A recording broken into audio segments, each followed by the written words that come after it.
I can't hear you, Dr. Vorbach.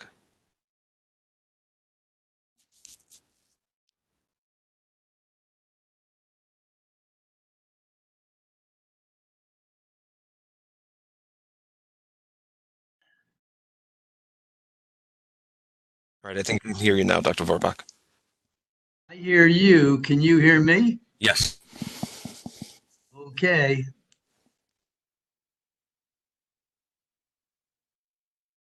All right, shall I begin? Sounds good. Okay. Welcome, everybody. This is the walkthrough to LIS 270, which is our orientation course, orientation to the online learning environment here in the Division of Library and Information Science at St. John's University. Welcome. Happy New Year. Happy 2020. Let's see if I can navigate this. Unfortunately, I'm out of town, away from home, and I'm using a machine that's new to me. So just bear with me. All right.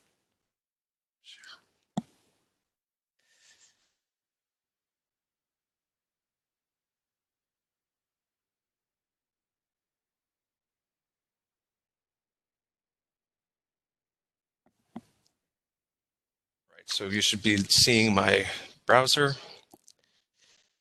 We're going to log into Blackboard via MySJU.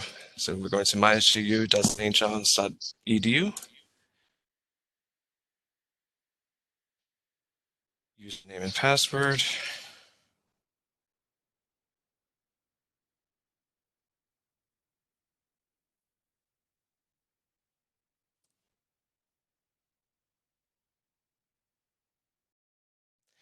And up here at the top, there's a link for Blackboard, which is our learning management system. It's where all of your online courses will take place. Now, this event that we're having right now is a synchronous event. It's being recorded. The recording will be posted to this section of 270. From courses,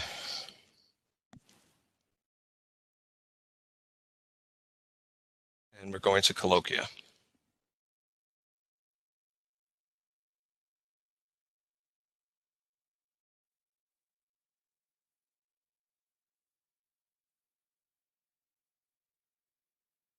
Switch from the faculty view to the student view.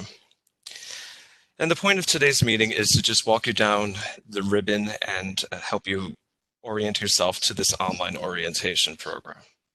So we land here on the home page, which will give you summary information about this course and your performance in the course in terms of due dates, any announcements that have been made by your instructor, any outstanding tasks and assignments will appear on this home page when you first log into LIS 270. The next item on the navigation ribbon is the Start Here page. And this includes information about today's event, our spring 2020 orientation, which will happen on January 22nd at 5 p.m. Eastern Time. Again, that's a synchronous online event, much like this one. And then a brief overview of this course, its objectives, and some information about its layout. Scrolling back up, the next item on the navigation menu is the unit content. These folders, Unit 1 has information and assignments regarding SJU Tech, so that's SJU email, the MySJU portal, and the University Information System, and again, Blackboard and navigating St. John's University libraries. Go back to content. Unit 2 has introduction to some productivity tools and creation technologies. Unit 3 has some information considering your career as an information professional, conducting online professional research, engaging with career development, and getting started with e-portfolios. Your e-portfolio is your end of program assessment to complete the MS LIS. And then there's a brief activity here that's an introduction to VoiceThread, which is one of the Blackboard tools used in DLIS to facilitate video, text, and audio comment and discussion. The fourth item in the course is the discussions area. And here you'll invited to post a description of your strategy for managing your university email account. Introduction, you should put together a brief introduction because you'll probably be using it in your courses, especially in your first semester. And then a water cooler discussion thread, which is really for questions that you have about the program, the department, and or St. John's University or the College of Liberal Arts and Sciences. These discussions are not moderated. I do participate and answer your questions, but this is mostly for you to engage with each other. Overall, all of the content in the course can be completed in about 5 hours. So you have the next 3 weeks to get this done. We ask that all of the assignments be completed and your discussions participation take place before the 22nd, which is the first day of class. This way, if you have any issues with access or navigating the online environment, we can address it before classes begin. That's the point of this course. Further down the navigation bar is Blackboard Help Center. That's taking you to Blackboard produced resources for managing the LMS. Other resources, these are specific to St. John's University and our college, downloading mobile apps to facilitate your online studies, Cisco WebEx, which is the tool we're using for this meeting, and then a brief description of the advisement and registration process that will be taking place later in the spring semester. You'll be registering for summer and fall courses. We'll talk about that later on as the semester moves on. There's information for student technical support. You do have access to this 24-hour hotline and, like I said, more Blackboard student help tutorials. Here's information about the DLIS office, our location, our hours, and of course, the general email for DLIS is dlis@stjohns.edu. You can call us anytime, and we'll get back to you generally within 24 hours. Emails, we respond within a handful of hours, just because we're an online program, so we have to acknowledge and address your issues when you raise them to us. There's also a link to the DLIS blog. I suggest that you start checking that out. You've been referred to it in the DLIS New Student Digest, which went out at the beginning of December. Another version will go out this week, reminding everybody about orientation and posting when this recording is added to LIS 270. The blog is a great resource for current job offerings, internship opportunities, other opportunities for getting published or submitting for publication, and other scholarships that are offered in the university or offered by outside associations. So this is a good way to orient yourself to the kind of information that you'll be furnished on a weekly basis before you even start the program. So the blog is a great resource, sjudlis.com, or it is linked here on the left navigation bar of LIS 270. And the same is true of the LibGuide. And I'll go into more detail about the LibGuide and the blog at orientation. So this is the LibGuide, and it has information specific to our program and resources available at St. John's University. So you can peruse both of these once you've completed all of the assignments in the content area in LIS 270. All right, I'll go ahead and open the chat if anyone has any questions, or you can unmute yourself and ask the question. Like I said, this will be posted to the course in the next couple of days, actually on Monday when I'm back in the office. And that's all. So if there's no questions, welcome to DLIS. It's a pleasure to have you with us, and I look forward to working with you over the next semester and for the rest of your course of study. Michael, am I unmuted? Can you hear me? Okay, I just wanted to say a note to everyone. Welcome to the term. This is Dr. Vorbach, and I would like to underscore what Michael said about the importance of completing the roughly 5 hours of exercises. You probably heard me in an advisement say it was 10 to 12 hours. I see. It's been streamlined, which is fine. Okay, so please complete those exercises and also underscore the the blog and the LibGuide, as Michael pointed out in the left sidebar of this site. Those are very important information resources, and familiarize yourself with the blog and the LibGuide before you start. Because once you get started, January 22nd, you'll be so busy that you'll forget that, oh, wow, there's an advisement tab on the LibGuide that tells me what faculty are advising for what areas of interest and so basically you just want to know what's available, know what's there while you have a little time to familiarize yourself. With that, again, just turn it back to Michael, and thanks, Michael, for running this meeting. My pleasure. I'll be in touch with everybody next week and then again on the 22nd. Happy New Year.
back to